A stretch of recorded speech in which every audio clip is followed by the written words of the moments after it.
Assalamualaikum warahmatullahi wabarakatuh. Selamat pagi Ananda Ibu semuanya. Apa kabarnya hari ini? Semoga selalu dalam keadaan sehat walafiat. Hari ini Ibu akan mengajarkan materi baru, yaitu tentang CUPES. Adakah Ananda Ibu yang sudah mengetahui apa itu CUPES?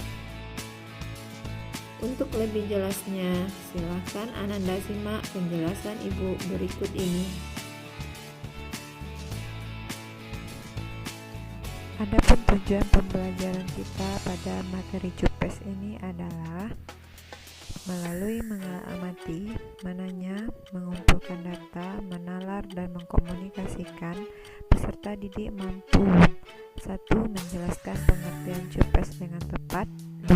Mengklasifikasikan jenis CUPES dengan benar, 3. Mengidentifikasi alat yang digunakan untuk membuat CUPES dengan tepat, 4. Menentukan bahan yang digunakan untuk pembuatan CUPES dengan tepat, 5. Menjelaskan prosedur pembuatan CUPES dengan benar dan tepat, 6. Menentukan kriteria yaitu bentuk, warna, aroma, tekstur, dan rasa hasil dari CUPES dengan teliti. 7. Menganalisis masalah pada pembuatan CUPES dengan teliti.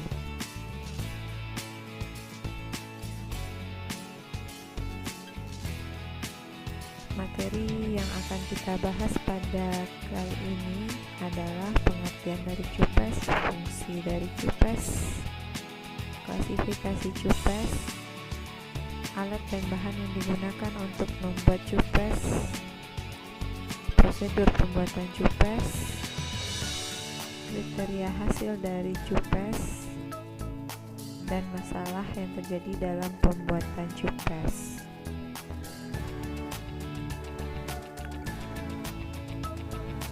Apa itu pengertian dari CUPES? Mari kita lihat. CUPES adalah salah satu jenis pastry dengan karakteristik ringan namun volume besar dan dikembangkan dengan kuat atau strongly leavened. CUPES sering juga disebut dengan kue sus yang didefinisikan sebagai kue yang bertekstur lembut dan kopong bagian dalamnya sehingga dapat diisi dengan flan. Akan tetapi dapat juga diisi dengan macam filling seperti layaknya sandwich.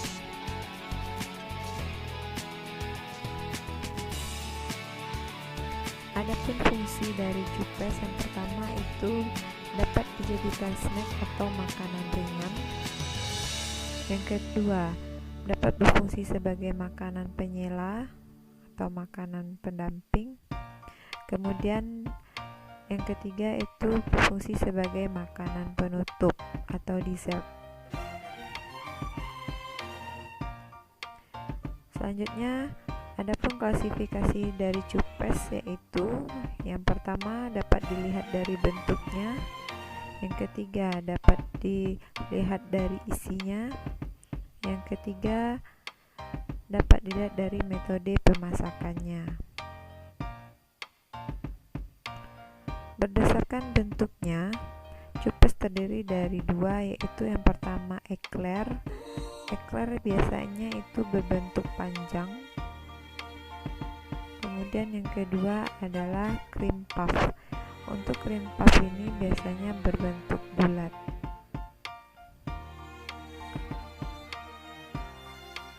Selanjutnya berdasarkan metode pemasakan atau metode pengolahan. Yang pertama dipanggang. Biasanya untuk jenis CUPES yang dipanggang ini bisa kita contohkan seperti kue sus, kue kering, dari figur dekorasi dalam ukuran lebih kecil juga untuk petit four. Kemudian digoreng, yang kedua digoreng, contohnya itu searing fritters dan churros. Selanjutnya CUPES berdasarkan isinya Yang pertama yaitu fla. Fla biasanya terdiri dari campuran susu ditambah maizena, ditambah gula dan kuning telur. Kemudian yang kedua pastry cream. Pastry cream merupakan campuran dari susu, gula, kuning telur dan tepung. Kemudian ada diplomat cream. Diplomat cream ini terbuat dari susu, kuning telur, gula, tepung maizena, dan kemudian ditambah dengan krim kental. Kemudian ada chantilly, itu terdiri dari susu dan krim yang telah dikocok. Kemudian ada mousseline. Mousseline itu merupakan kombinasi dari fla dan buttercream. Baiklah, selanjutnya kita lihat alat yang digunakan dalam pembuatan atau pengolahan cupes.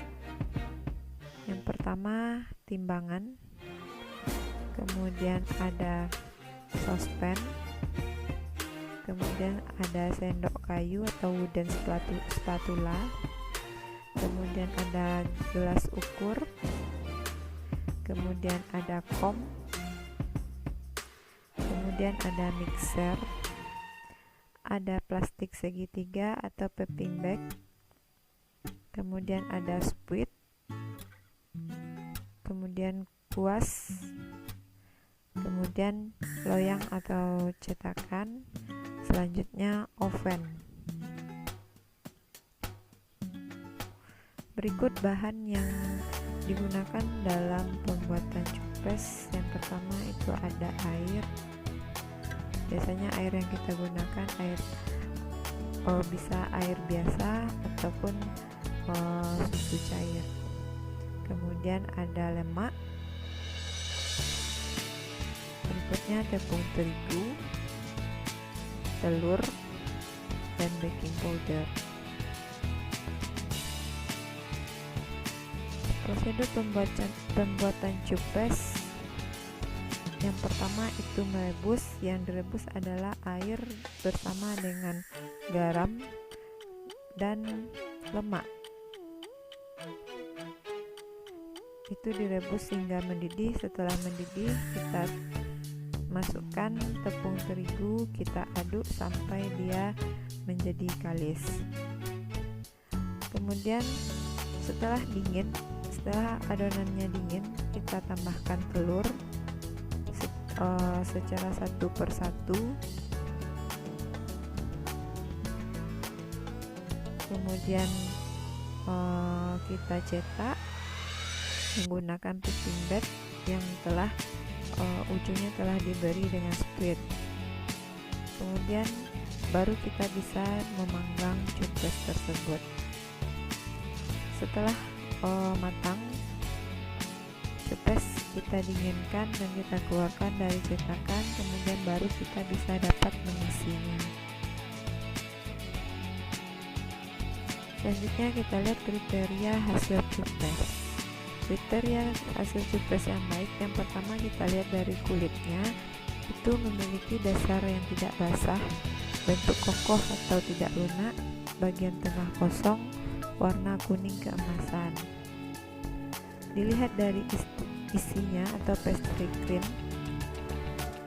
tekstur halus dan mengkilat, tidak berbintil, kental,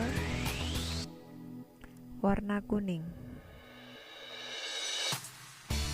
Selanjutnya kita lihat faktor-faktor penyebab kegagalan cupes dan cara penanggulangannya.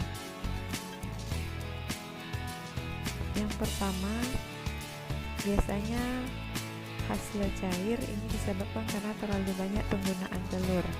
Jangan memasukkan telur sekaligus karena kadar air yang terkandung dalam tepung berbeda-beda sesuai dengan baru atau tidaknya tepung tersebut. Yang kedua, kue mengempes atau susut setelah masak. Jangan keluarkan dari loyang sebelum kue benar-benar masak, dan jangan sekali-sekali membuka oven sebelum kue mengembang.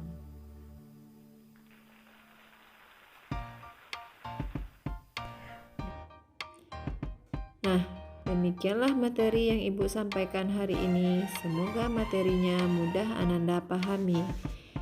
Ibu akhiri pembelajaran kita hari ini dengan mengucapkan Alhamdulillahirobbilalamin.